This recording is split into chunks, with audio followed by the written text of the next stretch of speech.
اعوذ باللہ من الشیطان الرجیم بسم اللہ الرحمن الرحیم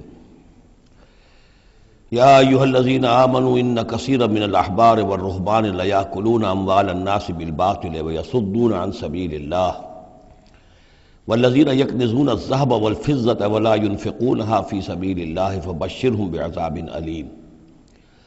اس آیہ مبارکہ کے بارے میں یہ نوٹ کر لیجئے کہ اس آیت کے حوالے سے حضرت ابو ذر غفاری رضی اللہ تعالیٰ عنہ کی رائے قائم ہو گئی تھی کہ سونا اور چاندی اپنے پاس رکھنا مطلقاً حرام ہے۔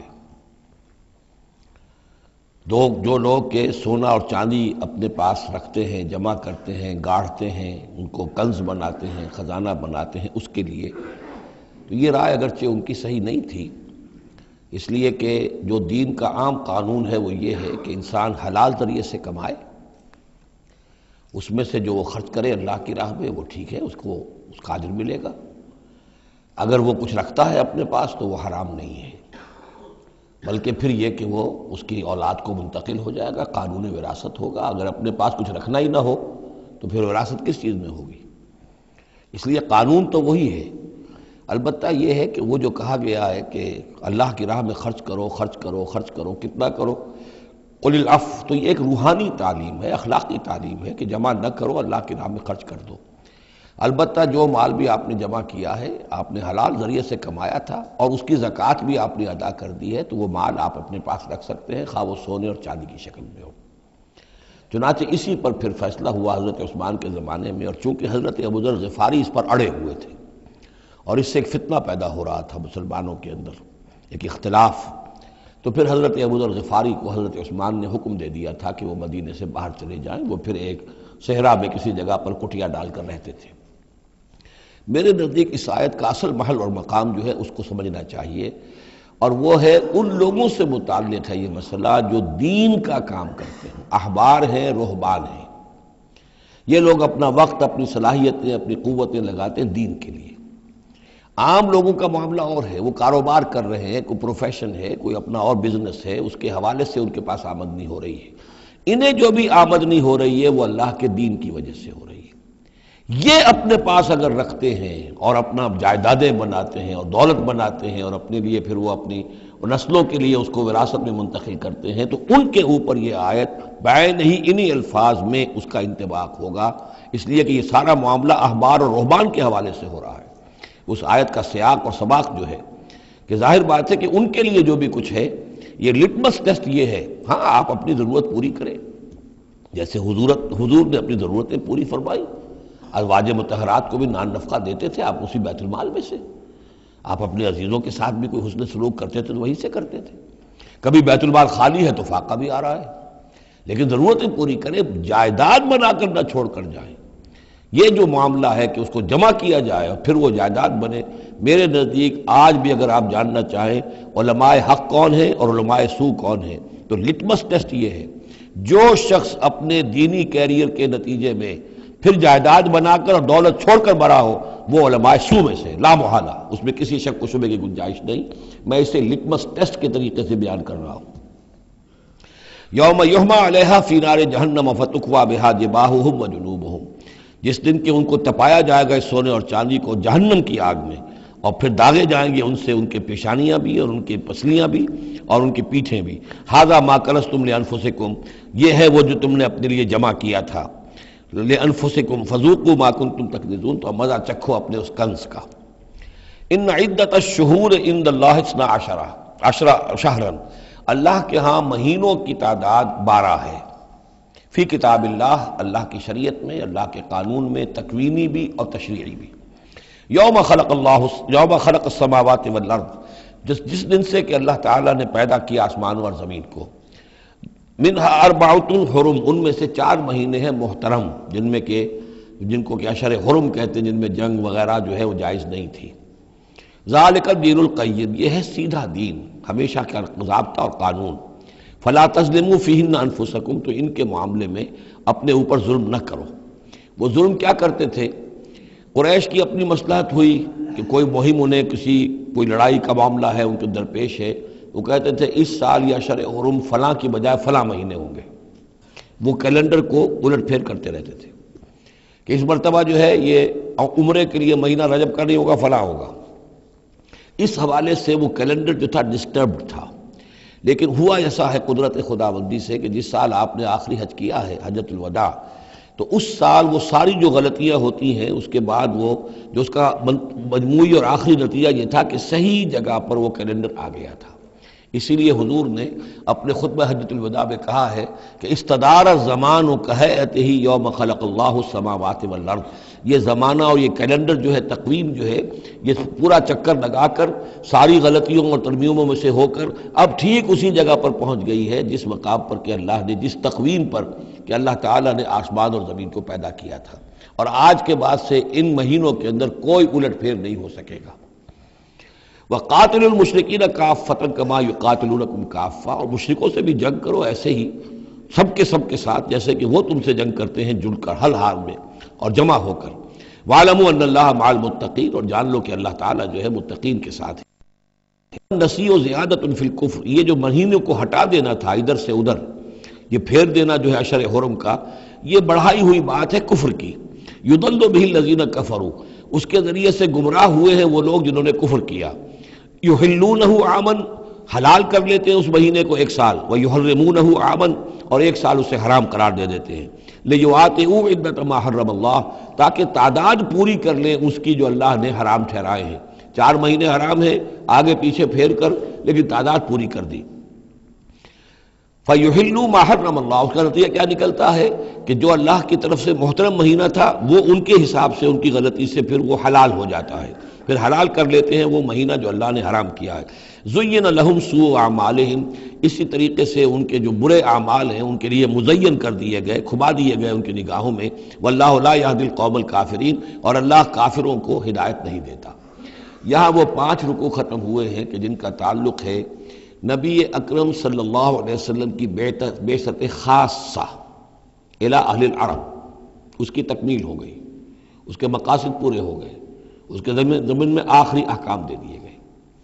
اب جہاں سے جو شروع ہو رہا ہے 6 رکوع سے، یہ میں نے آپ کو بتایا تھا کہ یہ غزوہ تبوک کا مسئلہ ہے، اس کا پس منظر بھی بیان کر چکا ہوں۔ سن 6 میں صلح حدیبیہ ہوئی، حضور صلی اللہ علیہ وسلم نے اس کے بعد آپ اپنے پیغامبر، ایلچی، اپنے خطوط، نامہ ہائے مبارک بھیجے۔ باقی جگہوں پر جو ہوا سو ہوا، لیکن ایک شخص نے کہ جو رئیس بصرہ تھا، شرحبیل بن عامر غسان کا، اور یہ تھا رومن امپائر کے تابع، ان کا باج گزار تھا، اس نے حضور کا جو وہاں گیا تھا نامہ بر خط لے کر گئے تھے حضرت حارث ابن عمیر ازدی رضی اللہ تعالی عنہ، انہیں قتل کر دیا، شہید کر دیا۔ سفیر کا قتل جو ہے وہ گویا کہ اعلان جنگ ہوتا ہے، لہذا حضور نے ایک لشکر تیار کیا، 3000 مسلمانوں کو جمع کیا، حضرت زید ابن حارثہ کو ان کے اوپر امیر بنایا اور لشکر بھیجا موتا کی طرف۔ یہ جنگ موتا ہوئی ہے سن 8 میں، جمادی الاولیٰ سن 8 میں جنگ موتا ہوئی ہے۔ اس میں ہوا یہ کہ وہاں سے رومیوں کا لشکر آ گیا 1 لاکھ کا، اور مسئلہ یہ پیدا ہوا کہ اب ہمیں مقابلہ کرنا چاہیے یا نہیں، لیکن مسلمانوں نے کہا کہ ہم تو شہادت کے شائق ہیں، شہادت ہے مطلوب و مقصود مومن، نہ مال غنیمت نہ کشور کشائی۔ تو جنگ ہوئی، نتیجہ یہ ہوا کہ حضرت زید بن حارثہ بھی شہید ہوئے۔ پھر حضور نے پہلے ہی بتا دیا تھا کہ اگر وہ شہید ہو جائیں تو پھر جعفر ابن ابی طالب جو حضور کے چچا داد بھائی تھے حضرت جعفر طیار، پھر وہ ہوں گے کمانڈر، انہوں نے چارج لیا، وہ بھی شہید ہو گئے۔ ان کے بعد حضور نے فرمایا تھا کہ عبداللہ ابن رواحہ انصاری ہوں گے، انہوں نے چارج سنبھالا، وہ بھی شہید ہو گئے۔ پھر آخر کار حضرت خالد ابن ولید نے خود اپنے ہاتھ میں کمان سنبھالی اور کسی طریقے سے وہ اپنے اس لشکر کو بچا کر لے آئے۔ تو یہ صورتحال ہوئی جنگ موتا کی۔ اس کے بعد نبی اکرم صلی اللہ علیہ وسلم نے پھر اعلان عام کیا کہ اب میں خود جاؤں گا، اور اب وہ جنگ تبوک کا مسئلہ ہوا کہ اب تمام مسلمان، ہر صاحب ایمان کے لیے میرے ساتھ نکلنا ضروری ہے، ہم تبوک تک جائیں گے۔ تبوک آخری سرحد تھی کہ جو رومن امپائر جہاں سے شروع ہو جاتی تھی، یہ حجاز کا آخری شہر ہے، مدینے سے جہاں تک میرا اندازہ ہے کوئی 300 ساڑھے 300 میل شمال میں ہے، اور بڑا سخت جو ہے صحرا درمیان میں آتا ہے۔ شدید گرمی کا موسم تھا، شدید گرمی کا موسم، تب طویل سفر، ادھر فصل تیار تھی کہ کھجوریں پکی ہوئی تھی، اگر انہیں اتاریں گے نہیں وقت پر تو ضائع ہو جائے گی، اور اگر سب مرد چلے جاتے ہیں تو عورتیں تو کھجوریں نہیں اتار سکتی، کیونکہ کھجور کا اتارنا جو ہے پھل کا وہ آسان کام نہیں ہوتا۔ یہ سارے ایسے امتحانات جمع ہو گئے کہ اس کے لیے اہل ایمان کا بھی آخری امتحان ہو گیا، جس کے نتیجے میں جو منافقین تھے ان کا گویا کہ تش تش بام ہو گیا، ان کا معاملہ، ان کی کمزوریاں، ان کی خباثتیں کھل کر سامنے آ گئیں۔ تو یہ یوں سمجھیے کہ یہ 11 رکوع منافقین کے موضوع پر قرآن مجید کا آخری مقام اور ذروۂ سنام ہے۔ جیسے کہ اس سے پہلے سورہ نساء کے اندر بہت بڑا حصہ جو ہے، تقریباً نصف سورت جو ہے وہ متعلق تھی منافقین سے ہی۔ یہاں پر بھی یوں سمجھیے کہ یہ 11 رکوع جو ہیں وہ بہت سے مضامین اس میں آئیں گے، لیکن یہ کہ ایک جو درمیان میں یوں سمجھیے کہ جو دھاگا ہوتا ہے جس میں موتی پروئے ہوئے ہیں، ان میں وہی منافقین کا مضمون ہے۔ تو اس میں یہ ہے کہ آپ کو معلوم ہے کہ حضور 30,000 کا لشکر لے کر گئے تھے، اور اس میں وہاں جا کر ہرقل اگرچہ موجود تھا، ہرقلیس، لیکن اس نے مقابلے میں آنے کی جرت نہیں کی۔ وہ پہچان چکا تھا کہ یہ اللہ کے رسول ہیں، اور میں اگر براہ راست ان کے مقابلے میں آؤں گا تو مار کھا جاؤں گا۔ حضور وہاں مقیم رہے، وہاں کے آس پاس کے لوگ آئے، انہوں نے معاہدے کیے، اپنی سرحدوں کو آپ نے محفوظ کیا، اور پھر آپ واپس آ گئے۔ گویا کہ جنگ کی نوبت نہیں آئی، لیکن یہ کہ دھاک بیٹھ گئی حضور کی اور مسلمانوں کی کہ سلطنت روما نے پسپائی اختیار کی ہے، رومن امپائر مقابلے میں آنے کی ہمت نہیں کر سکی۔ تو وہ جو بھی جنگ موتا کی وجہ سے جو کچھ ہوا اکھڑی تھی، اللہ تعالیٰ نے اس ہوا کو دوبارہ جو ہے قائم کر دیا۔ بہرحال اس کے بعد یہ سلسلہ آگے بڑھا حضرت ابوبکر کے زمانے میں، کیونکہ حضور نے اپنے مرض وفات میں بھی ایک لشکر تیار کر دیا تھا، اور زید ابن حارثہ رضی اللہ تعالیٰ عنہ کے بیٹے حضرت اسامہ ابن زید کو اس کا سربراہ مقرر کیا تھا۔ جب آپ کا انتقال ہوا ہے تو وہ لشکر تیار تھا۔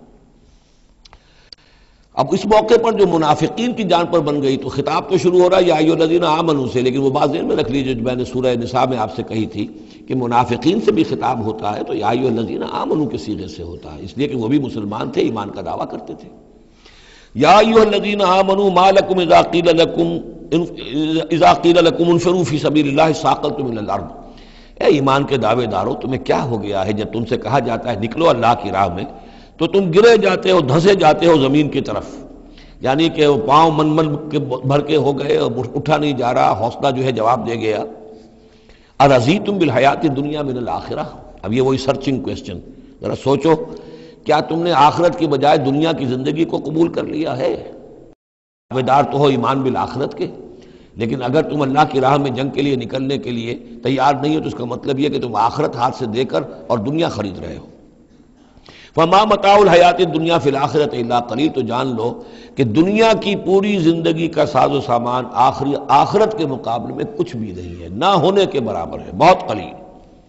الا تنفروا، اگر نہیں نکلو گے اللہ کی راہ میں، یعذبکم عذابا علیما، تمہیں عذاب دے گا، دردناک عذاب۔ وَيَسْتَبْدِلْ قَوْمًا غَيْرَكُمْ، اور تمہیں ہٹا کر کسی اور قوم کو لے آئے گا۔ اس نے اپنے دین کا جھنڈا اٹھوانا ہے، تم نہیں اٹھاتے، تمہیں دفع کرے گا، ریجیکٹ کرے گا، مردود کر دے گا اور کسی اور قوم کو لے آئے گا۔ وَلَا تَضُرُّوهُ شَيْئًا، اور تم اللہ کا کوئی نقصان نہیں کر سکو گے۔ وَاللَّهُ عَلَىٰ كُلِّ شَيْءٍ قَدِيرٌ، اللہ ہر چیز پر قادر ہے۔ إِلَّا تَنصُرُوهُ، اگر تم ان کی مدد نہیں کرو گے یعنی حضور کی، فَقَدْ نَصَرَهُ اللَّهُ، تو اللہ نے تو مدد کی ان کی۔ اذ اخرجہ الذین کفروا ثانی اثنین اذ ہما فی الغار، جبکہ کافروں نے انہیں اپنے گھر سے اور مکے سے نکلنے پر مجبور کر دیا تھا، جبکہ دو میں کے دوسرے تھے، دو ہی تھے، حضور تھے اور حضرت ابوبکر تھے رضی اللہ تعالی عنہ۔ اذ ہما فی الغار، جبکہ وہ دونوں غار میں تھے۔ اذ یقول، یہ غار ثور کا واقعہ ہے۔ اذ یقول لصاحبہ لا تحزن، جب حضرت ابوبکر نے رضی اللہ تعالی عنہ یہ کہا کہ حضور یہ تو پہنچ گئے ہیں غار کے دہانے تک، اگر کسی نے ذرا بھی نیچے جھانک لیا تو ہم نظر آ جائیں گے۔ تو حضور نے فرمایا لا تحزن، فکر نہ کرو، ان اللہ معنا، اللہ ہمارے ساتھ ہے۔ فانزل اللہ سکینتہ علیہ، تو اللہ تعالیٰ نے تسکین اور سکون نازل کر دیا ان پر۔ وایدہ بجنود لم تروہا، اور ان کی مدد فرمائی ان لشکروں سے جنہیں تم نہیں دیکھتے۔ وجعل کلمۃ الذین کفروا السفلی، اور جس کا نتیجہ یہ نکلا ہے کہ کافروں کا کلمہ جو ہے وہ نیچا پڑ چکا ہے، پورے جزیرہ نما عرب کے اندر اللہ کا دین جو ہے غالب آ چکا ہے۔ وجعل کلمۃ الذین کفروا السفلی، اللہ نے بنا دیا ہے کافروں کی بات کو سب سے نیچے۔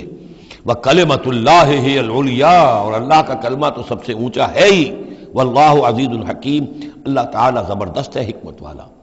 انفروا خفافا وثقالا، نکلو خواہ ہلکے خواہ بوجھل۔ یہ ہلکے اور بوجھل کے دو پہلو ہو سکتے ہیں، یا تو داخلی طور پر بوجھل دل کے ساتھ نکلو یا آمادگی کے ساتھ نکلو، نکلنا پڑے گا۔ اب یہ نکلنا فرض عین ہے، یہ نفیر عام ہے۔ وہ بات گئی جب کہ صرف تحریض تھی، ترغیب تھی، وہ دور ختم ہوا۔ اب نکلنا پڑے گا، اس جنگ میں نفیر عام ہے، چاہے بوجھل دل کے ساتھ نکلو اور چاہے کھلے دل کے ساتھ اور آمادگی کے ساتھ نکلو۔ اور اس کے ایک معنی یہ بھی ہو سکتے ہیں، چاہے تمہارے پاس ساز و سامان کافی ہے تب بھی نکلو، کم ساز و سامان ہے تب بھی نکلو۔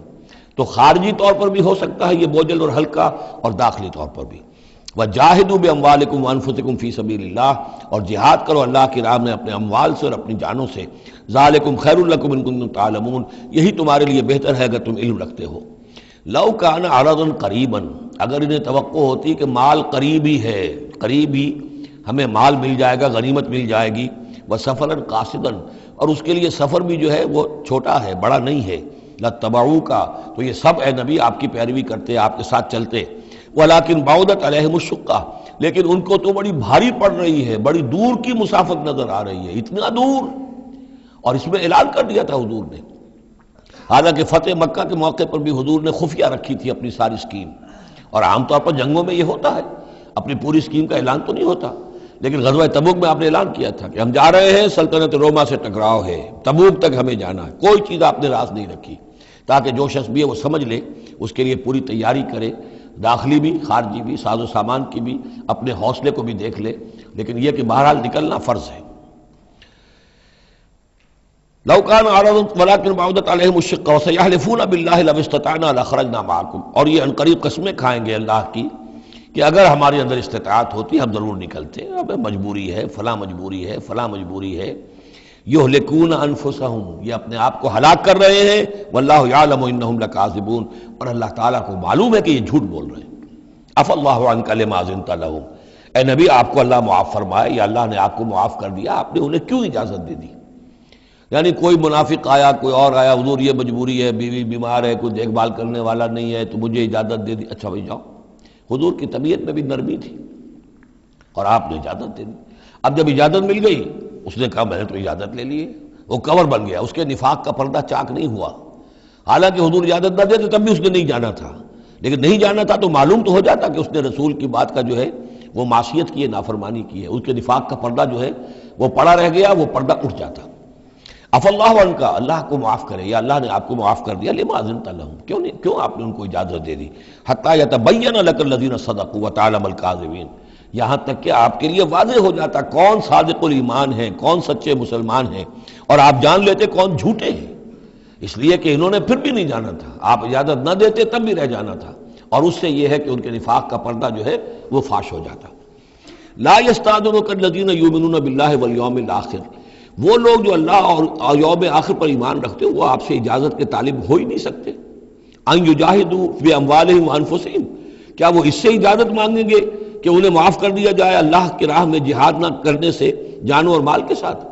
ایمان کا تو لازمی تقاضا ہے، پھر وہ جو ڈیفینیشن میں نے آپ کو بتائی ہے سورہ حجرات میں، انما المؤمنون الذین آمنوا باللہ ورسولہ ثم لم یرتابوا وجاہدوا باموالہم وانفسہم فی سبیل اللہ، وہ تو اس کا جزو لازم ہے، شرط لا ینفک ہے۔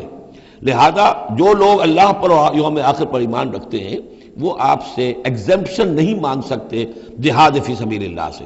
واللہ علیم بالمتقین، اور اللہ تعالیٰ جو ہے اپنے متقی بندوں سے خوب واقف ہے۔ انما یستأذنک الذین لا یؤمنون باللہ والیوم الآخر، اصل میں جو اجازت مانگ رہے ہیں آپ سے، ایگزمپشن مانگ رہے ہیں، رخصت مانگ رہے ہیں، یہ وہ لوگ ہیں جو حقیقتاً اللہ پر اور یوم آخر پر ایمان نہیں رکھتے۔ وارتابت قلوبہم، اور ان کے دل جو ہے شکوک میں پڑ گئے ہیں۔ سورہ حجرات کی اس آیت میں کیا ہے؟ انما المؤمنون الذین آمنوا باللہ ورسولہ ثم لم یرتابوا، پھر شک میں نہ پڑے۔ یہاں فرمایا وارتابت قلوبہم، ان کے دلوں کے اندر شکوک کے ڈیرے ہیں۔ فَهُمْ فِي رَيْبِهِمْ يَتَرَدَّدُونَ، اور وہ اپنے اسی شک و شبے کے اندر بھٹک رہے ہیں۔ تردد بھی یہی ہوتا ہے، تذبذب، تردد، چلوں نہ چلوں، یہ جو متردد ہو جاتا ہے آدمی، کبھی چاہتا ہے چلنا چاہیے بھائی، ورنہ تو یہ کہ اب جو ہے بالکل پردہ فاش ہو جائے گا اور میں منافق قرار دے دیا جاؤں گا، اس کے بعد پھر یہ کہ پھر نہیں، کوئی نہ کوئی جھوٹی بہانہ بناؤ، قسم کھا لو۔ وَلَوْ أَرَادُوا الْخُرُوجَ لَأَعَدُّوا لَهُ عُدَّةً، اور اگر انہوں نے نکلنے کا ارادہ کیا ہوتا تو اس کے لیے ساز و سامان فراہم کرتے، جیسے کہ کیا جاتا ہے، آدمی سفر کے لیے تیاری کرتا ہے، انہوں نے تیاری نہیں کی۔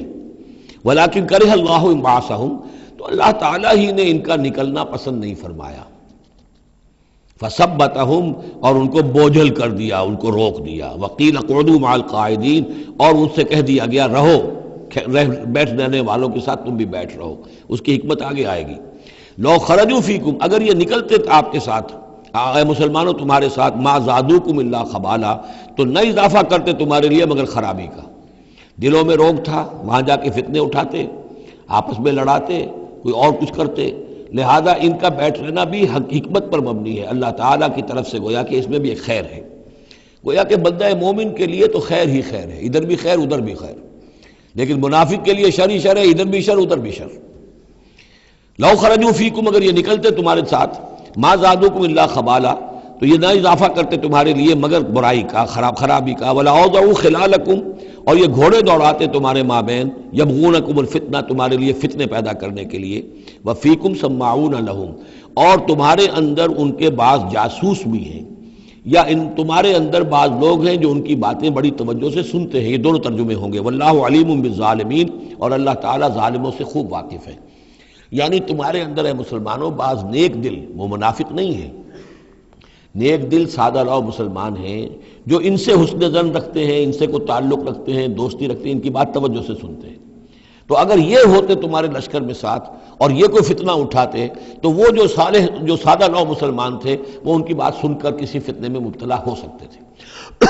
اور ایک ترجمہ وہ ہے کہ ان میں جاسوس موجود ہیں. لقد ابتغوا الفتنة من قبل، یہ اس سے پہلے بھی فتنے اٹھاتے رہے ہیں. وقلبوا لك الامور، یہی لفظ فتنہ آیا اس حدیث میں جو میں سنا چکا ہوں آپ کو. علماء سوء کا کردار کیا ہو جاتا ہے؟ علماءہم شر الناس تحت عدیم السماء من عندہم تخرج الفتنة وفیہم تعود. جھگڑے، لڑائیاں، فتوے، اور ایک دوسرے کی وہ تفرقہ جو ہے اور اس کے اندر شدت ہے، یہ کام ہے. لقد ابتغوا الفتنة من قبل، یہ فتنے اٹھاتے رہے پہلے بھی. وقلبوا لك الامور، اور اپنی امکانی حد تک اے نبی آپ کے لیے معاملات کو تلپٹ کرنے کی کوشش کرتے رہے، بدلتے رہے. حتیٰ جاء الحق، یہاں تک کہ حق آ گیا. جزیرہ نما عرب میں تو فیصلہ ہو گیا، اللہ کے دین کا غلبہ ہو گیا.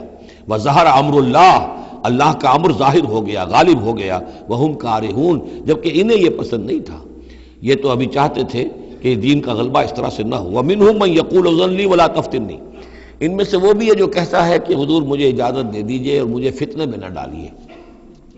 یہ ایک بہت ہی مردود شخص تھا، جد ابن قیس لعنت اللہ علیہ، یہ منافقین میں سے تھا. یہ آیا اور اس نے بڑا استہزاء کا انداز اختیار کیا حضور کے ساتھ. حضور مجھے تو آپ اجازت دے دیجئے. کیوں بھائی، کیا معاملہ ہے، کیا مجبوری ہے؟ حضور میں ذرا حسن پرست قسم کا انسان ہوں، اور وہ شام کی طرف آپ جا رہے ہیں، شامی عورتیں بہت خوبصورت ہوتی ہیں، تو میں تو اپنے اوپر قابو نہیں رکھ سکوں گا، میں فتنے میں مبتلا ہو جاؤں گا، تو آپ مجھے فتنے سے بچا لیں. وَمِنْهُمْ مَنْ يَقُولُ اذن لِّي وَلَا تَفْتِنِّي، اور ان میں سے وہ بھی ہے جو کہتا ہے کہ مجھے تو اجازت دے دیجئے، ایکسیپٹ کر دیجئے، اور مجھے فتنے میں نہ ڈالیے، میں آپ کے ساتھ جاؤں گا تو فتنے میں پڑ جاؤں گا. أَلَا فِي الْفِتْنَةِ سَقَطُوا، آگاہ ہو جاؤ، فتنے میں تو پڑ چکے، اور فتنہ کون سا ہوگا؟ جو بدبخت اس قسم کا معاملہ کر رہا ہے، بدترین فتنے کا شکار تو ہو چکا. وَإِنَّ جَهَنَّمَ لَمُحِيطَةٌ بِالْكَافِرِينَ، اور یقیناً جہنم جو ہے ان کافروں کا احاطہ کیے ہوئے ہے. ان تصبک حسنۃ تسؤہم، اے نبی اگر آپ کو کوئی اچھی بات پہنچتی ہے، کوئی فتح ہوتی ہے، کوئی خیر آتا ہے، کوئی اچھی خبر آتی ہے، تسؤہم انہیں بری لگتی ہے.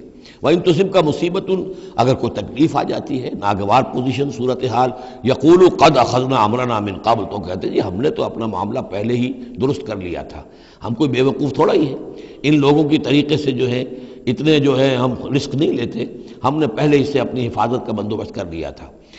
یقولوا قد اخذنا امرنا من قبل ويتولوا وهم فرحون، اور وہ پیٹھ پھیرتے ہیں اور بڑے شاداں و فرحاں ہوتے ہیں کہ مسلمانوں پر مصیبت آ گئی اور ہم بچ گئے. قل لن يصيبنا الا ما كتب الله لنا، یہ آیتیں تو ہر شخص کو یاد کر لینی چاہیے. یہ دو آیتیں بندہ مومن کے لیے بہت بڑا ہتھیار ہیں، بہت بڑا اسلحہ ہے. کہو لن يصيبنا الا ما كتب الله لنا، اے بدبختو ہم پر کوئی مصیبت نہیں آ سکتی سوائے اس کے جو اللہ نے ہمارے لیے لکھ دی ہو. ہوا مولانا، وہ ہمارا مولا ہے. اگر اس کی طرف سے تکلیف آ جائے، دوست کی طرف سے تکلیف آ جائے، کہ ہرچہ ساقی ما ریخت عین الطافظ، میرا ساقی میرے پیالے میں جو بھی ڈال دے اس کا لطف و کرم ہی ہے۔ تو اللہ کی طرف سے جو آئے سر تسلیم خم ہے جو مزاج یار میں آئے، نہ شود نصیب دشمن کے شود ہلاک تیغت، سر دوستاں سلامت کے تو خنجر آزمائی۔ اہل ایمان کا تو معاملہ یہ ہونا چاہیے، قل لن یصیبنا الا ما کتب اللہ لنا هو مولانا، وہ ہمارا مولا ہے، اس کے اذن کے بغیر پتہ تک نہیں ہل سکتا، تو ہمیں ڈر کس کا ہو؟ وعلی اللہ فلیتوکل المؤمنون، اور اللہ ہی پر توکل کرنا چاہیے اہل ایمان کو۔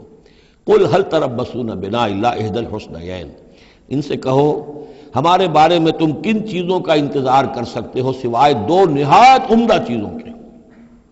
یہ حسنیین کیا ہے؟ احسن، احسن افعل تفضیل ہوا، اس سے مؤنث بنا حسنا، حسنا کا تثنیہ بنا، تو حسنیین دو نہایت احسن صورتوں کے سوا ہمارے لیے تیسری ہے ہی نہیں۔ کیا مطلب؟ ہم سب اللہ کی راہ میں شہید ہو جائیں، احسن، ہم کامیاب ہو کر آ جائیں، احسن، تیسری کیا بات ہے؟ تو ہمارے لیے تو خیر ہی خیر ہے، ڈراتے ہمیں کس سے ہو؟ قل لن یصیبنا، قل هل تربصون بنا، یہ تم ڈرا رہے ہو ہمیں اور جو کہہ رہے ہو ہمیں کس چیز کا خوف؟ ہمارے لیے دو انجام ہو سکتے ہیں ممکن، اور دونوں ہمارے نزدیک نہایت احسن ہیں۔ اللہ کی راہ میں شہادت مل جائے، شہادت مطلوب و مقصود مومن، نہ مال غنیمت نہ کشور کشائی۔ جو حق کی خاطر جیتے ہیں مرنے سے کہیں ڈرتے ہیں جگر، جب وقت شہادت آتا ہے دل سینوں میں رقصاں ہوتے ہیں۔ اور اگر ہم کامیاب ہو کر آ گئے تو تم بھی کہو گے کہ بھائی یہ تو بڑی کامیابی، ہمارے لیے تو کامیابی کامیابی ہے۔ قل هل تربصون بنا الا احدى الحسنيين ونحن نتربص بكم، اور ہم منتظر ہیں تمہارے بارے میں ان يصيبكم الله بعذاب من عنده، کہ اے منافقو اللہ تم پر کوئی عذاب اپنے خاص اپنے پاس سے نازل کرے، اور بأيدينا، یا کوئی وقت آ جائے کہ ہمیں اجازت دے دی جائے کہ ہم تمہاری گردنیں اڑائیں، جیسے کہ اعلان عام کفار کے بارے میں ہوا، ہو سکتا ہے کہ ایسا ہو جائے۔ فتربصوا انا معكم متربصون، تو کرو انتظار، ہم بھی تمہارے ساتھ انتظار کر رہے ہیں۔ قل انفقوا طوعا وكرها، اب یہ ایک اور بات ہوتی ہے جی میں جا تو نہیں سکتا، یہ چندہ حاضر ہے، کچھ پیسے جو ہے میں لے آیا ہوں ساز و سامان، لیکن مجھے آپ ایگزمپٹ کر دیں، یہ چندہ قبول کر لیں۔ قل انفقوا طوعا وكرها، کہہ دیجئے ان سے کہ چاہے خرچ کرو خوشی سے اور چاہے مجبوری سے، لن يتقبل منکم، یہ تم سے قبول نہیں کیا جائے گا، انکم کنتم قوما فاسقین، اس لیے کہ تم نافرمان لوگ ہو۔ اس وقت جو ہے پیسہ بدل نہیں ہوگا، اس وقت تو جانا ہے، فرض عین ہے، نفیر عام ہے، اس وقت جو ہے یہ پیسہ اس کی جگہ پر کام نہیں کر سکتا۔ وما منعهم ان تقبل منهم نفقاتهم، اور نہیں محروم کیا انہیں اس بات سے کہ ان کے نفقات، ان کے خرچہ جو اللہ کی راہ میں چندہ دے رہے تھے ان کو قبول کیا جاتا، الا انهم كفروا بالله وبرسوله، اس لیے مگر اس بات نے کہ انہوں نے کفر کیا ہے اللہ کے ساتھ اور اس کے رسول کے ساتھ۔ ولا یاتون الصلاۃ الا وهم کسالى، اور وہ نماز کے لیے نہیں آتے مگر بہت ہی کسل مند۔ ولا ينفقون الا وهم کارہون، اور جو یہ خرچ بھی کرتے ہیں تو کراہت کے ساتھ کرتے ہیں، مجبوراً کرتے ہیں، وہ تو جان بچانے کے لیے خرچ کرنے کے لیے آمادہ ہو گئے ہیں، ورنہ انہیں مال جو ہے بڑا پیارا ہے۔ فلا تعجبک اموالهم ولا اولادهم، تو اے نبی اور اے مسلمانوں تمہیں ان کے مال اور ان کی اولاد ان سے دھوکہ نہ کھاؤ، اچھے نہ لگے تمہیں، تم سمجھتے ہو کہ اللہ کی بڑی نعمتیں ہیں ان پر، یہ دولت والے منافق تھے، بچا بچا کر رکھتے تھے، دولت والے تھے، ان کی اولاد بھی اللہ نے دی ہے، اللہ تعالیٰ تو دنیا میں پھر اور دے دیتا ہے ان کو جن کا آخرت میں کوئی حصہ نہیں ہے، کہ جو بھی کچھ ہے یہیں پر اپنا حساب کتاب کر لیں۔ فلا تعجبک، تو تعجب نہ کرو اس کے مال اور اولاد کے بارے میں، بہت سخت الفاظ آ رہے، انما یرید اللہ لیعذبہم بہا فی الحیات الدنیا، اللہ تعالیٰ چاہتا یہ ہے کہ انہی چیزوں کے ذریعے سے انہیں دنیا کی زندگی میں عذاب دے۔ یہی اولاد سوہان روح بھی بن جاتی ہے، یہی بڑا چہیتا لاڈلا بیٹا جس کے لیے کیا کچھ کیا ہے، اور ہو سکتا ہے کہ وہی جو ہے باپ کے لیے سوہان روح بن جائے۔ یہی مال و دولت جو ہے وَتَزْهَقَ أَنفُسُهُمْ وَهُمْ كَافِرُونَ، اور اللہ چاہتا ہے کہ ان کی جانیں نکلیں اسی کفر کی حالت میں، وہ لپٹے رہے اسی مال سے اور اپنی اولاد سے اور اپنی دولت سے اور جائیداد سے، اور ان کو آنکھ ان کی کھلنی نصیب نہ ہو، تاکہ اللہ تعالیٰ چاہتا ہے کہ آخری عذاب کے مستحق بن جائیں۔ فلا تعجبک اموالهم ولا اولادهم انما يريد الله ليعذبهم بها في الحیات الدنیا وتزهق انفسهم وهم كافرون وَيَحْلِفُونَ بِاللَّهِ إِنَّهُم مِّنكُمْ لَمِنكُمْ، اور وہ قسمیں کھا کر کہتے ہیں ہم بھی آپ کے ساتھ ہیں، مسلمانوں میں سے ہی ہیں، ہماری بات کا اعتبار کیجئے۔ وَمَا هُم مِّنكُمْ، لیکن مسلمانوں یہ تو حقیقت میں تم میں سے نہیں ہے، وَلَٰكِنَّهُمْ قَوْمٌ يَفْرَقُونَ، بلکہ اصل میں یہ ڈرے ہوئے خائف ہیں، خوف کی وجہ سے جب اسلام کا غلبہ ہو گیا ہے یہ اپنے آپ کو مسلمان ظاہر کر رہے ہیں۔ لو یجدون ملجا و مغارات و مدخلا، اگر یہ پالیں کہیں کوئی پناہ کی جگہ یا کوئی غار مغارات اور مدخلا جہاں سر گھسانے کی جگہ ہو، لولوا الیہ وہم یجمعون، تو یہ اسی کی طرف لوٹ جائیں گے اور اپنی رسیاں توڑا لیں گے جیسے کوئی جانور رسی توڑا کے بھاگتا ہے۔ یہ تو خوف ہے ان کا کہ اب دین غالب آ گیا جزیرہ نما عرب میں، اب جائیں کہاں ہم؟ اگر کوئی جائے پناہ ہوتی ان منافقین کے لیے، کہیں سر گھسانے کی جگہ ہوتی، چھپانے کی جگہ ہوتی، تو یہ بھاگ گئے ہوتے۔ وَمِنْهُمْ مَنْ يَلْمِزُكَ فِي الصَّدَقَاتِ، اور اے نبی ان میں سے وہ بھی ہیں جو آپ پر الزام لگاتے ہیں، ملامت کرتے ہیں آپ کو صدقات کے بارے میں۔ حضور جب زکوٰۃ کا مال آتا تھا تو آپ تقسیم کرتے تھے، اب ظاہر بات ہے کہ لوگ ہیں کھڑے ہیں، کسی کو کچھ زیادہ ہو گیا، کسی وقت کسی کو آپ نے سمجھا کہ زیادہ مستحق زیادہ دے دیا، تو ایک منافق تھا اس نے حضور کو ٹوک دیا، اعدل یا محمد، اے محمد عدل کرو، یہ کیا کر رہے ہو، ناانصافی کر رہے ہیں۔ تو حضور کو غصہ آیا اس پر صلی اللہ علیہ وسلم، ان لم عادل فمن عادل، اگر میں عدل نہیں کروں گا تو کون کرے گا؟ لیکن یہ کہ بہرحال اس کا بھی ذکر ہو رہا ہے، وَمِنْهُمْ مَنْ يَلْمِزُكَ فِي الصَّدَقَاتِ، ان میں سے وہ لوگ بھی ہیں جو آپ پر طعن کرتے ہیں خیرات کے بانٹنے میں، صدقات اور زکوٰۃ کی تقسیم میں۔ فَإِنْ أُوتُوا مِنْهَا رَضُوا، اگر انہیں کے کھتے بھر دیے جائیں، انہیں دیا جائے تو راضی ہیں۔ وَإِنْ لَمْ يُعْطَوْا مِنْهَا إِذَا هُمْ يَسْخَطُونَ، اور اگر انہیں نہ دیا جائے تو پھر وہ ناراض ہو جاتے ہیں، غصے ہوتے ہیں، لال پیلے ہوتے ہیں۔ وَلَوْ أَنَّهُمْ رَضُوا مَا آتَاهُمُ اللَّهُ وَرَسُولُهُ، اور اگر وہ راضی رہتے اس پر جو دیا انہیں اللہ نے اور اس کے رسول نے، وَقَالُوا حَسْبُنَا اللَّهُ، اور کہتے اللہ ہمارے لیے کافی ہے، سَيُؤْتِينَا اللَّهُ مِنْ فَضْلِهِ وَرَسُولُهُ، ان قریب پھر بھی بعد میں بھی اللہ تعالیٰ اور اس کے رسول ہمیں اپنے فضل سے نوازتے رہیں گے۔ اِنَّا إِلَى اللَّهِ رَاغِبُونَ، ہم اللہ کی طرف رغبت کرنے والے ہیں۔ اگر یہ کہتے، کاش کہتے تو کتنا اچھا ہوتا۔ اب یہاں ان صدقات کی مدیں بیان کر دی ہیں، جو زکوٰۃ کی یہی آیت ہے، مشہور آیت کہ صدقات جو زکوٰۃ کی جو مدیں ہیں وہ کون کون سی ہیں۔ انما الصدقات، زکوٰۃ جو ہے تو سب سے پہلے للفقراء، مفلسوں کے لیے، والمساکین، محتاجوں کے لیے، والعاملین علیہا، اور جو بھی زکوٰۃ کا بندوبست کریں گے، زکوٰۃ جمع کریں گے، تحصیلدار ہوں گے، زکوٰۃ کا حساب کتاب رکھیں گے، زکوٰۃ تقسیم کریں گے، وہ اس کے عاملین علیہا ہیں، ان کی تنخواہیں اس میں سے دی جائیں گی۔ والمؤلفۃ قلوبہم، اور تالیف قلب کے لیے، کچھ لوگ ہوتے تھے جب تک ایک تحریک اور دعوت چل رہی ہے، بعض لوگ ہوتے ہیں معاشرے کے اندر صاحب حیثیت ہوتے ہیں، انہیں کچھ دے دلا دیا جائے تو ان کی مخالفت کم ہو جاتی ہے، ساتھی نہ بنے، کم سے کم یہ کہ ان کا مخالفت کا زور شور جو ہے کم ہو جائے، تو یہ تالیف قلب کے لیے۔ یہ مد جب اسلام غالب ہو چکا تو اس کے بعد سے ختم ہو گئی۔ اس کے بارے میں فقہا کا کہنا یہ اس وقت تک تھا جب تک کہ ابھی وہ تحریک اور دعوت چل رہی تھی، لیکن ویسی ہی سچویشن پھر کبھی دوبارہ پیدا ہو سکتی ہے تو پھر یہ مد جو ہے اس کے اندر یہ شامل ہو جائے گی۔ وفر رقاب، گردنوں کے چھڑانے میں، اور گردنوں کے چھڑانے میں کسی پر تاوان آ گیا ہے، کوئی شخص جو ہے وہ مقروض اتنا ہو گیا ہے کہ اس سے نہیں نکل پا رہا ہے، لہذا ایک یہ کہ لمپ سم مدد کر کے اسے گویا کہ اس کی گردن چھڑا دی جائے۔ والغارمین، جن پر تاوان بھرنا پڑے۔ وفی سبیل اللہ، اور ایک مد جو ہے فی سبیل اللہ بھی ہے، مطلب یہ ہے کہ اللہ کی راہ میں جہاد، دعوت اور اقامت دین کی جد و جہد میں بھی یہ رقم خرچ ہو سکتی ہے، لیکن اولین مستحق یہ ہے۔ انفاق فی سبیل اللہ خود اللہ کل کا کل دین کے لیے ہے، اللہ کے دین کے لیے، دعوت، تبلیغ اور جو بھی اقامت دین کی جد و جہد ہے اس کے لیے۔ لیکن یہ جو صدقات ہیں، اور زکوٰۃ بھی صدقات ہی میں شامل ہے، ان میں اولاً جو مستحق ہیں وہ ہیں غرباء اور یتیم اور مساکین اور بیوائیں، جو بھی ہیں محتاج ہیں، یہ ان کے زیادہ پہلے حقدار ہیں۔ البتہ یہ کہ اگر کسی شخص کے پاس اس طرح کی رقم بچ جائے کہ جو اس کے قریب میں جو بھی رشتہ دار ہیں، غرباء ہیں، یتامہ ہیں، مساکین ہیں، ان کو وہ دے چکا ہے، اور وہ باقی وہ کسی دین کے کام میں دینا چاہے تو دے سکتا ہے۔ وفی سبیل اللہ وابن السبیل، اور مسافر کے لیے۔ فریضۃ من اللہ، یہ اللہ تعالیٰ کی طرف سے معین ہو گیا ہے۔ یہی لفظ آیا ہے بار بار سورہ نساء میں، جہاں کے جو احکام آئے تھے وراثت کے۔ واللہ علیم الحکیم، اور اللہ تعالیٰ سب کچھ جاننے والا ہے، کمال حکمت والا۔ ومنہم الذین یؤذون النبی، ان میں سے وہ لوگ بھی ہیں جو نبی کو ایذا پہنچاتے ہیں۔ ویقولون هو اذن، اور وہ کہتے ہیں یہ تو نرے کان ہی کان ہیں۔ ایک تو محاورہ ہمارے یہاں کان کا کچا ہونا وہ اور معنی میں ہے، لیکن یہ کہتے تھے کہ ہم نے جا کر جھوٹ بولا، حضور میری بیوی بیمار ہے، اور انہوں نے مان لیا. معلوم ہوتا کہ یہ دماغ میں کچھ نہیں ہے ان کے، یہ کان ہی کان ہے، بھیجے ہوئے خدا نہیں ہے دماغ میں کچھ. یہ صرف جو کچھ کہہ دیتے ہیں مان لیتے ہیں، سن لیتے ہیں. ہوا اذن، یہ تو نرے کان ہے بس. یہ بھی حضور کی توہین. وَمِنْهُمُ الَّذِينَ يُؤْذُونَ النَّبِيَّ وَيَقُولُونَ هُوَ أُذُنٌ قُلْ أُذُنُ خَيْرٍ لَكُمْ. کہہ دیجئے یہ کان تمہارے لیے بہتر ہیں، بہتری کے لیے ہیں، تمہاری خیریت اسی میں ہے.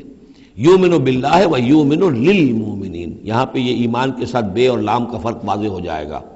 وہ یقین رکھتے ہیں اللہ پر اور بات مان لیتے ہیں مومنوں کی. یہ ان کی شرافت ہے، یہ ان کی نجابت ہے، یہ ان کی مروت ہے. وہ جانتے ہیں تم جھوٹ بول رہے ہو لیکن نہیں کہتے کہ تم جھوٹ بول رہے ہو.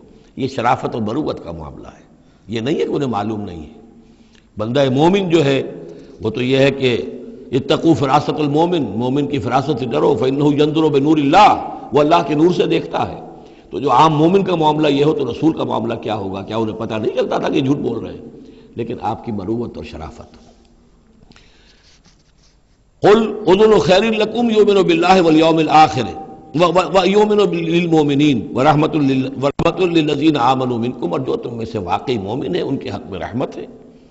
والذین یؤذون رسول اللہ لہم عذاب علیم. اور جو ایذا پہنچاتے ہیں اللہ کے رسول کو ان کے لیے بڑا دردناک عذاب ہے. یحلفون باللہ لکم لیرضوکم. اے مسلمانوں یہ تمہارے سامنے قسمیں کھاتے ہیں اللہ کی تاکہ تمہیں راضی کریں. اب ظاہر بات ہے کہ حضور کا تو جا کر بہانہ جو کیا اور وہ لے کر آ گئے، اب مسلمانوں سے بھی کہہ رہے ہیں، قسمیں کھا کھا کر اپنے یقین دلا رہے ہیں کہ ہم مخلص ہیں، آپ ہمارے شک نہ کریں. یحلفون باللہ لکم لیرضوکم، تاکہ تمہیں راضی کر لیں. واللہ ورسولہ احق ان یرضوہ. اللہ اور اس کا رسول زیادہ حقدار ہیں کہ وہ انہیں راضی کریں ان کانوا مومنین، اگر وہ واقعتاً مومن ہیں. الم یعلموا انہ من یحادد اللہ ورسولہ. کیا وہ جانتے نہیں ہیں کہ جو کوئی بھی مقابلہ کرے گا اور سرکشی کرے گا اللہ اور اس کے رسول کے مقابلے میں آ جائے گا، فان لہ نار جہنم خالدا فیہا، تو اس کے لیے تو جہنم کی آگ ہے جس میں وہ ہمیشہ ہمیشہ رہے گا. ذالک الخزي العظیم. اور یہ بہت بڑی رسوائی ہے. یحذر المنافقون ان تنزل علیہم سورۃ تنبئہم بما فی قلوبہم. اے مسلمانوں یہ منافق ڈرتے رہتے ہیں کہ کہیں ایسا نہ ہو کہ مسلمانوں پر کوئی ایسی صورت نازل ہو جائے کہ جو ان کو ہمارے دلوں کی حالت بتا دے. اللہ کی طرف سے وحی آ سکتی ہے، ہم جو کہ جھوٹ بول رہے ہیں ہمارا پردہ چاک کر دیا جائے اور ہمارا جو ہے وہ ہمارے لیے شامت آ جائے. قل استہزئوا، کہیے کہ نہیں ڈرتے، ابھی تم استہزاء کرتے رہو. ان اللہ مخرج ما تحذرون. لیکن بہرحال ایک وقت آئے گا جس چیز سے تم ڈر رہے ہو اللہ اسے ظاہر کر دے گا، عیا کر دے گا. وَلَئِن سَأَلْتَهُمْ لَيَقُولُنَّ. اور اگر آپ ان سے پوچھیں گے تو کہیں گے اِنَّا كُنَّا نَخُوضُ وَنَلْعَبُ. وہ جب بکواس کرتے تھے آپس میں، حضور کے خلاف بات کر رہے ہیں، کسی مومن صادق کے اوپر کوئی تہمت لگا رہے ہیں. اب اگر کسی نے جا کر کوئی بات بتا دی حضور کو کہ فلاں شخص تو یہ کہہ رہا تھا، عبداللہ ابن ابی یہ کہہ رہا تھا، فلاں نے یہ کہا ہے، حضور نے بلایا، طلب کیا، پوچھا، تو اب وہاں پر آئیں گے. وَلَئِن سَأَلْتَهُمْ، اگر پوچھیں گے، باز پرس کریں گے آپ ان سے، لَيَقُولُنَّ، وہ لازماً کہیں گے اِنَّمَا كُنَّا نَخُوضُ وَنَلْعَبُ. یہ تو ویسے ہی ذرا گپ بازی میں لگے ہوئے تھے. یہ تو تھوڑی سی جو تھی ہماری گفتگو جو ہو رہی تھی وہ لائٹ وین میں گفتگو ہو رہی تھی، اس کو خامخواہ اس شخص نے جو ہے وہ سنجیدگی سے لے لیا. ہم کھیل رہے تھے دل لگی میں، یہ بات ہم نے کہہ دی تھی. قُلْ أَبِاللَّهِ وَآيَاتِهِ وَرَسُولِهِ كُنتُمْ تَسْتَهْزِئُونَ. کہیے تو کیا تم اللہ کے ساتھ اور اس کی آیات کے ساتھ اور اس کے رسول کے ساتھ استہزاء کر رہے تھے؟ تمسخر، یہ دل لگی تمہاری، بازی بازی بارش بابا ہم بازی. اب اللہ اور رسول جو ہیں اور اس کی آیات جو ہیں وہ بھی تمہارے لیے تختہ مشق بن گئی ہیں استہزاء اور تمسخر کا. لا تعتذروا، اب بہانے مت بناؤ. قد کفرتم بعد ایمانکم، تم کفر کر چکے ہو اپنے ایمان کے بعد. ان نعفو عن طائفۃ منکم، اگر ہم تمہاری ایک جماعت کی طرف سے درگزر کریں گے، نعذب طائفۃ، تو کسی دوسری جماعت کو ہم عذاب بھی اب دیں گے. اب وہ وقت آ رہا ہے کہ تمہیں سزائیں بھی ملیں گی بانہم کانوا مجرمین، اس لیے کہ وہ مجرم تھے. المنافقون والمنافقات بعضهم من بعض. یہ منافق مرد اور منافق عورتیں سب ایک دوسرے میں ہی سے ہیں، یعنی ان کی کا گٹھ جوڑ ہے. یامرون بالمنکر، یہ بدی کا حکم دیتے ہیں، بجائے اس کے کہ امر بالمعروف کرتے یہ برائی کا حکم دیتے ہیں. وینہون عن المعروف، اور نیکی سے روکتے ہیں. مت خرچ کرو، سنبھال کے رکھو، پاگل ہو گئے ہو، آخر مستقبل کی فکر کرنی چاہیے. لہذا وہ نہیں عن المعروف اور امر بالمنکر. یامرون بالمنکر وینہون عن المعروف ویقبضون ایدیہم، اپنے ہاتھوں کو مٹھیوں کو بند رکھتے ہیں، خرچ نہیں کرتے. نسوا اللہ فنسیہم، انہوں نے اللہ کو بھلا دیا تو اللہ نے انہیں بھلا دیا، نظر انداز کر دیا. ان المنافقین هم الفاسقون، یقیناً یہی منافق ہے کہ جو سرکش ہے، نافرمان ہے. وعد اللہ المنافقین والمنافقات والکفار نار جہنم خالدین فیہا، اللہ نے وعدہ کیا ہے ان منافق مردوں اور منافق عورتوں سے اور تمام کفار سے آگ کا، جہنم کے آگ کا، خالدین فیہا جس میں وہ ہمیشہ ہمیشہ رہیں گے. ہی حسبہم، بس وہی ان کے لیے کفایت کرے گی. ولعنہم اللہ، اور اللہ تعالیٰ نے ان پر لعنت فرما دی ہے. ولہم عذاب مقیم، اور ان کے لیے عذاب ہے قائم رہنے والا، مسلسل دائم اور قائم عذاب. کالذین من قبلہم، اسی طرح کے وہ لوگ، یہ بھی ان لوگوں کے مانند ہے کہ جو ان سے پہلے تھے. کانوا اشد منکم قوۃ، وہ تم سے کہیں بڑھ کر تھے طاقت میں، واکثر اموالا، اور بہت زیادہ تھے مال میں، واولادن، اور اولاد میں. یعنی یہ قومیں جو گزری ہیں کافروں کی، قوم سمود اور قوم عاد، وہ تم سے کہیں بڑھ کر تھی، قوت میں بھی اور اپنی تعداد میں بھی، مال میں، اولاد میں. فاستمتعوا بخلاقہم، انہوں نے بھی اپنے اپنے وقت میں اپنے نصیب کا فائدہ اٹھا لیا، اپنا حصہ وصول کر لیا. فاستمتعتم بخلاقکم، اب تم بھی اپنا حصہ مکمل کر چکے ہو، اب تمہارا انجام بہت قریب آ چکا ہے.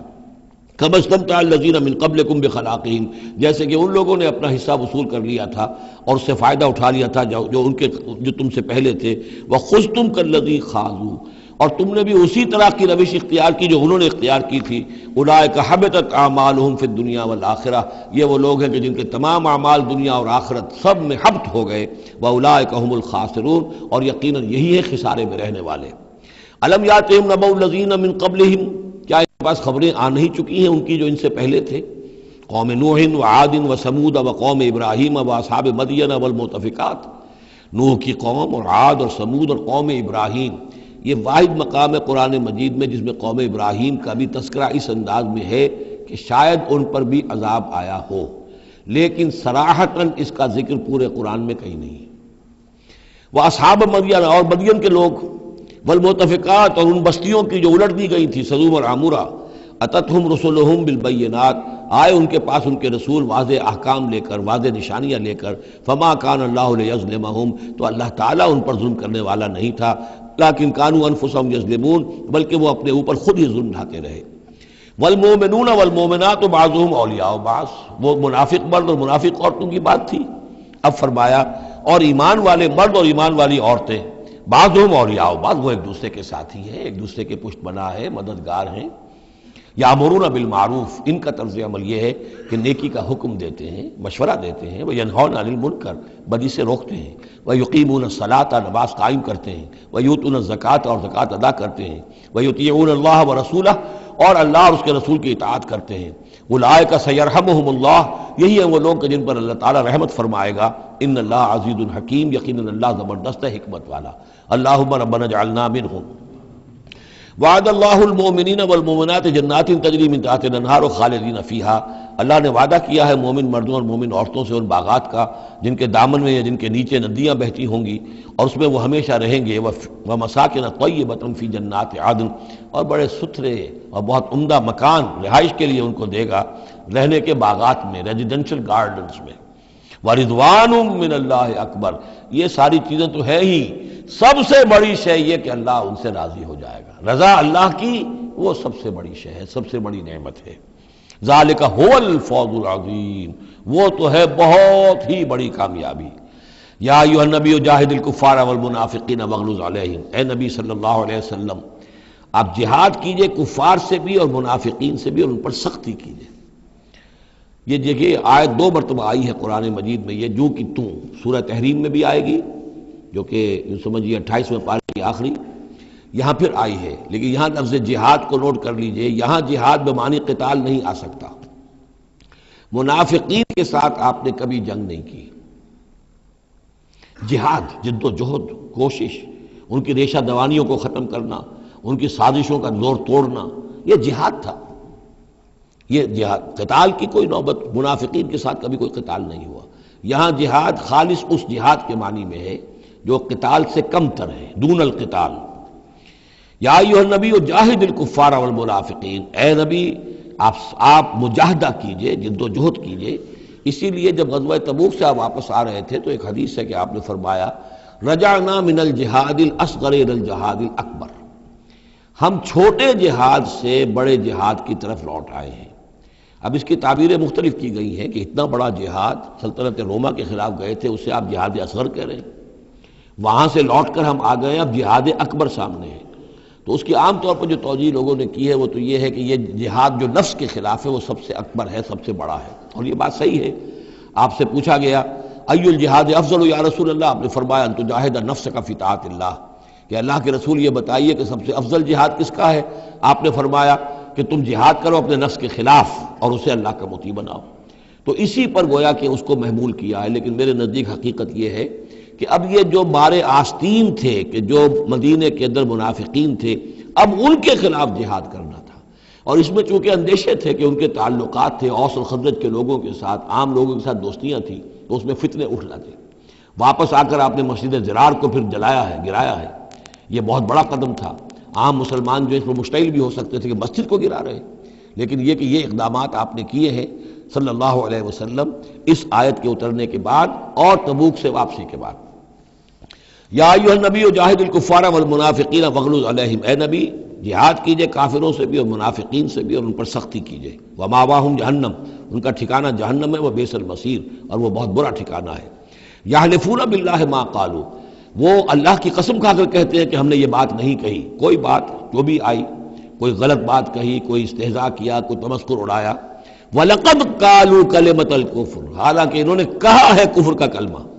یہ ایک بات انہوں نے کہی تھی، اس کا ذکر آ جائے گا تفصیل سے سورہ منافقون میں 28ویں پارے میں، واقعہ وہاں تفصیل سے آیا ہے۔ تو لیکن یہ کہ کسی نوجوان نے آ کر حضور کو بتا دیا کہ اس نے یہ کہا ہے، اب حضور نے طلب فرمایا، انہوں نے کہا نہیں یہ بالکل جھوٹ بولتا ہے اس نے، اور اس نے خامخواہ جو ہے فتنہ اٹھانے کی کوشش کی ہے۔ تب یہ آیت نازل ہوئی، اللہ نے اس نوجوان کو سچا کیا اس آیت کے ذریعے سے کہ جھوٹ وہ عبداللہ ابن ابی بول رہا ہے، یہ نوجوان نہیں بول رہا۔ یحلفون باللہ ما قالوا، وہ قسم کھا رہے ہیں اللہ کی کہ ہم نے وہ بات نہیں کہی۔ وَلَقَدْ قَالُوا كَلِمَةَ الْكُفْرِ، حالانکہ انہوں نے کہا کلمہ کفر۔ وَكَفَرُوا بَعْدَ إِسْلَامِهِمْ، اور وہ اپنے اسلام کے بعد کفر منکر ہو چکے، کفر کر چکے۔ وَهَمُّوا بِمَا لَمْ يَنَالُوا، اور انہوں نے ارادہ کیا تھا اس شے کا کہ جس کو وہ حاصل نہ کر سکے۔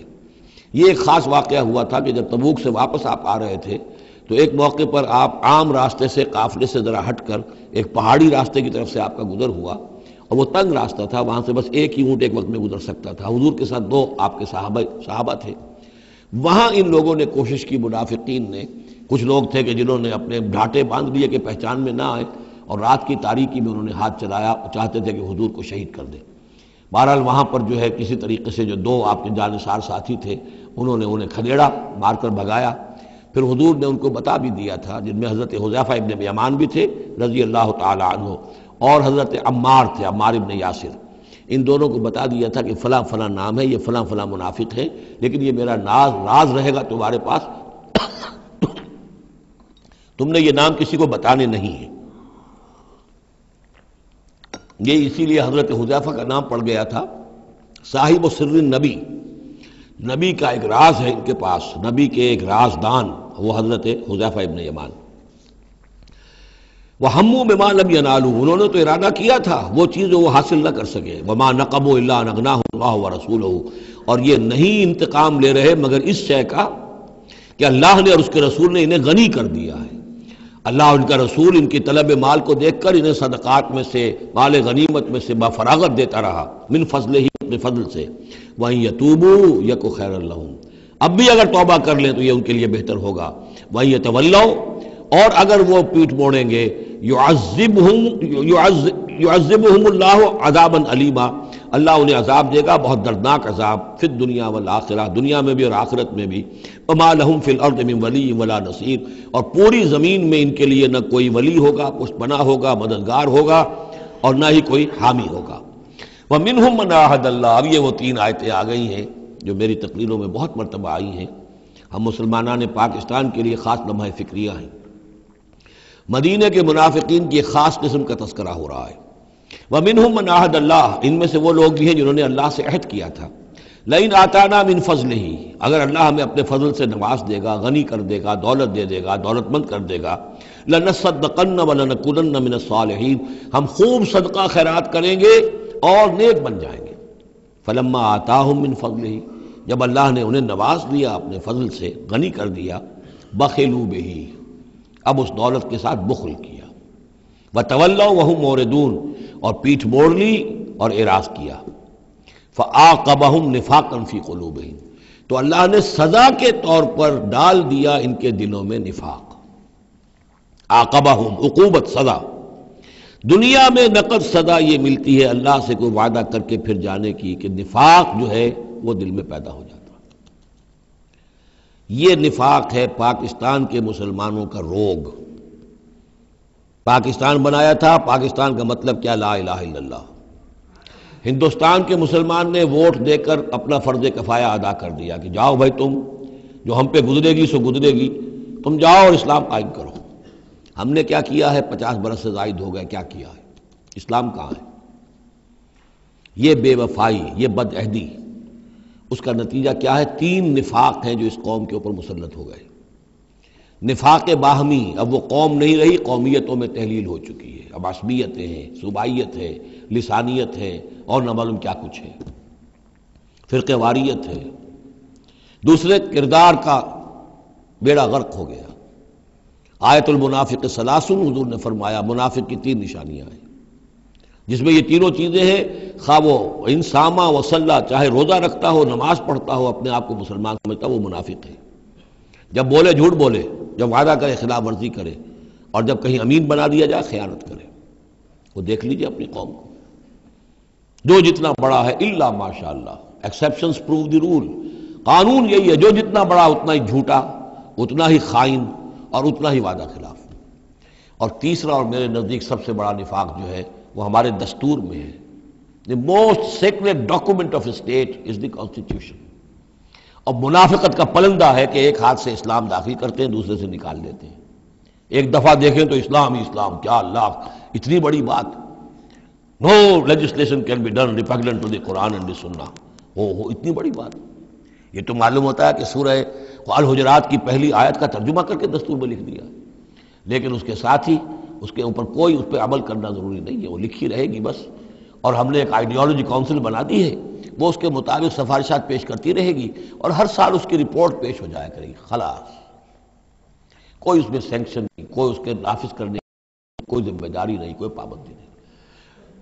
فیڈرل شریعت کورٹ، کیا کہنے ہیں فیڈرل شریعت کو، بڑے بڑے چوٹی کے علماء، اور کیا کیا تنخواہیں ان کو ملی ہیں، اور کیا کیا مراعات ملی ہیں، وہ سب کچھ ہے، لیکن صورت کیا ہے؟ دستور پاکستان بھی تمہارے دائرے سے خارج، عدالتی قوانین بھی تمہارے دائرے سے خارج، یہاں تک کہ آئلی قوانین بھی تمہارے دائرے سے خارج، مالی قوانین بھی 10 سال کے لیے خارج۔ تو کیا کرو گے بیٹھ کے؟ تنخواہیں لو اور ایکسرسائز ان فیوٹیلیٹی، وقت گزارو، اللہ اللہ خیر صلی اللہ۔ منافقت میرے نزدیک اس پوری دنیا کے اندر شاید دستور کی سطح پر ایسی منافقت کہیں اور موجود نہ ہو۔ یہ ہے ہمارا روگ اصل۔ فعاقبہم نفاقا فی قلوبہم، تو اللہ نے عقوبت کے طور پر، سزا کے طور پر ان کے دلوں میں نفاق پیدا کر دیا، الی یوم یلقونہ، اور یہ نفاق اب رہے گا اس دن تک جس دن کے یہ ملاقات کریں گے اللہ سے۔ یہ کانٹا ان کے دلوں سے نکلے گا نہیں۔ بما اخلف اللہ ما وعدوہ، بسبب اس وعدہ خلافی کے جو انہوں نے اللہ سے کیا، وبما کانوا یکذبون، اور بسبب اس جھوٹ کے جو انہوں نے بولا۔ الم یعلموا ان اللہ یعلم سرہم ونجواہم، کیا انہیں یہ معلوم نہیں ہے کہ اللہ تعالیٰ ان کی چھپی اور کھلی چیزوں کو، چھپی چیزیں اور جو نجوا کرتے ہیں، یہ وہ بیٹھ کر آپس میں سازشیں کرتے ہیں، اللہ ان سے واقف ہے۔ وَأَنَّ اللَّهَ عَلَّامُ الْغُيُوبِ، اللہ تعالیٰ تو تمام غیب کا جاننے والا ہے۔ الَّذِينَ يَلْمِزُونَ الْمُطَوِّعِينَ مِنَ الْمُؤْمِنِينَ، یہ لوگ کہ جو اہل ایمان میں سے جو بھی نیکی کی کوشش کرتے ہیں اپنی طرح دل سے، اپنی امکانی حد تک ان کے اوپر تان کرتے ہیں، استہزاء کرتے ہیں۔ جب حضور نے فرمایا تھا کہ اب یہ بڑی مہم ہے، اب جو بھی کچھ لا سکتے ہو پیش کرو، گویا کہ جدید اسلام میں ہم کہیں گے چندے کی اپیل کی، ڈونیشنز چاہیے، تو ایک ابو عقیل انصاری تھے، انہوں نے یہ کیا کہ کچھ نہیں تھا ان کے پاس، ساری رات مزدوری کی ایک باغ میں جا کر، اور وہ کھینچ کر کنویں سے پانی باغ کو سیراب کیا۔ صبح کو انہیں کچھ کھجوریں ملی، رات بھر کی مزدوری، آدھی لے جا کر اپنے گھر میں دے دی اپنے بیوی بچوں کو، اور آدھی لا کر حضور کی خدمت میں پیش کر دی۔ حضور نے فرمایا کہ یہ جو کھجوریں ہیں یہ اس پورے ڈھیر کے اوپر پھیلا دو، یہ سب پر بھاری ہیں۔ لیکن وہاں جو منافق تھے انہوں نے اب فقے چست کرنے شروع، جی ہاں ان کھجوروں کے بغیر تو یہ مہم چل ہی نہیں سکتی تھی، کیا کہنے صاحب، یہ تو بہت بڑا صدقہ انہوں نے کیا ہے، بہت بڑا معاملہ ہے۔ تو یہ اب تانے دے رہے ہیں، ان کا دل دکھا رہے ہیں۔ الذين يلمزون متطوعين من المؤمنين في الصدقات والذين لا يجدون الا جهدهم، وہ بیچارے کہ جن کے پاس اپنی محنت مشقت کے سوا کچھ ہے ہی نہیں، فیسخرون منهم، ان سے مذاق کرتے ہیں، ٹھٹے کرتے ہیں، سخر اللہ منهم، اللہ تعالیٰ ان کا مذاق اڑائے، ولہم عذاب علیم، اور ان کے لیے دردناک عذاب ہے۔ استغفر لہم، اب یہ سخت ترین آیت ہے قرآن مجید میں منافقین کے لیے، یا وہ تھی جو سورہ نساء میں تھی، ان المنافقین فی الدرک الاسفل من النار، منافق آگ کے سب سے نچلے طبقے میں ہوں گے، یا یہ ہے استغفر لہم، اے نبی اب آپ ان کے لیے استغفار کریں، او لا تستغفر لہم، یا ان کے لیے استغفار نہ کریں، ان تستغفر لہم 70 مرتن، اگر آپ 70 مرتبہ بھی ان کے لیے استغفار کریں گے، فلن یغفر اللہ لہم، تب بھی اللہ تعالیٰ انہیں معاف نہیں فرمائے گا۔ ذالک بانہم کفروا باللہ ورسولہ، یہ اس لیے کہ یہ اللہ اور اس کے رسول کے ساتھ کفر کر چکے، واللہ لا یہدی القوم الفاسقین، اور اللہ ایسے فاسقوں کو ہدایت نہیں دیتا۔ فرح المخلفون بمقعدہم خلاف رسول اللہ وکرہوا ان یجاہدوا باموالہم وانفسہم فی سبیل اللہ، بہت خوش ہو گئے پیچھے رہ جانے والے جنہوں نے اجازتیں لے لی تھی حضور سے، ایگزمپشن لے لی تھی اپنے بیٹھ رہنے پر اللہ کے رسول کے پیچھے، اور انہوں نے برا سمجھا، ناپسند کیا کہ وہ جہاد کرتے اپنی جانوں اور مال کے ساتھ اللہ کی راہ میں۔ وقالوا لا تنفروا فی الحر، اور وہ دوسروں سے بھی کہہ رہے تھے ہم تو لے آئے چھٹی، رخصت لے آئے ہیں، تم بھی ذرا عقل کے ناخن لو، کہاں جا رہے ہو اس گرمی میں، اس شدید موسم کے اندر جا رہے ہو، پاگل ہو گئے؟ لا تنفروا فی الحر، اس گرمی میں مت نکلو۔ قل نار جہنم اشد حرا، اے نبی ان سے کہہ دیجئے جہنم کی آگ اس سے کہیں زیادہ گرم ہے۔ لو کانوا یفقہون، کاش کہ ان کو تفقہ حاصل ہوتا، فہم حاصل ہوتا۔ فلیضحکوا قلیلا ولیبکوا کثیرا، تو انہیں چاہیے کہ ہنسیں کم روئیں زیادہ، جزاء بما کانوا یکسبون، بدلہ اس کا کہ جو کمائی انہوں نے کی ہے۔ فإن رجعک اللہ الی طائفۃ منہم، تو اے نبی اگر اللہ تعالیٰ آپ کو لوٹا کر لے جائے، یہ 4 رکوع تو ختم ہو چکے تھے، 9ویں رکوع پر ان کے بارے میں تو تیقن کے ساتھ معلوم تھا کہ وہ غزوہ تبوک پر روانگی، یہ درمیان کا ہے کہ کچھ جاتے کچھ آتے، کچھ غزوہ تبوک کے وقت عین تبوک میں بھی وہی نازل ہوئی ہے، تو یہ وہ آیات ہے۔ فَإِن رَجَعَكَ اللَّهُ، ظاہر بات ہے یہاں معلوم ہو رہا ہے کہ یہ کہیں تبوک میں یہ آیت نازل ہوئی ہے۔